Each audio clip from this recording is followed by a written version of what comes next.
And across the country, tensions between police and communities are high.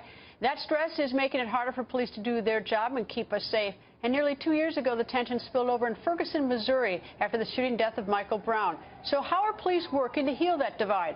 Ferguson, Missouri's first African-American police chief, Delrish Mosco, is on the record. Good evening, Chief, and congratulations on the new job. Thank you. Good evening. So, Chief, what do you see as your first challenge on the job? Well, I think one of my first challenges has really been to actually go out and introduce myself to the community and work to heal some of the divides that we've seen. There are several segments of the community that feel differently about police service, and we're trying to make sure that everybody knows that no matter who you are, what tax base you're in, police service should be the same across the board. Why is there that divide? What provoked it? Well, I think there are a number of reasons that there's a divide. I think some of it's historic. Some of it has to do with some things that were discovered here in the city of Ferguson. But a lot of this is also playing to the backdrop of a national narrative that also talks about where an incident happens in Miami and it has a bearing on what happens in Ferguson, or an incident happens in Baltimore and it also has a bearing on what happens in Cincinnati. And so I think part of this is part of it's historic, part of it's systemic, and part of it has to do with a national backdrop.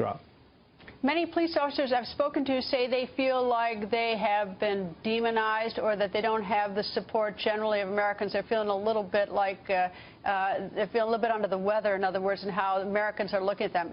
Do you understand that? Is that true, and is that fair? I think I understand it, because any time that you're in a profession, and most police officers take this job to do good, you feel like you're assailed by people who don't appreciate it. And of course, there's that feeling. But I tell them to harken back to the 1980s when I started. We would pull up on an avenue and we would take on rocks and bottles. Now you take criticism, a little bit of protest, and you probably get some harsh posts on social media. So I don't think that it's gotten worse, but I can understand why in the middle of battle you would feel that way. What's the role of race in all this? Well, I think race is a big thing. I think the United States historically has issues with regard to race, and so people see things differently. People view things differently, and I think that at some part, at the heart of it, we draw from human beings, and so with that, there is some bias in the way sometimes services are delivered and sometimes in the way services are perceived.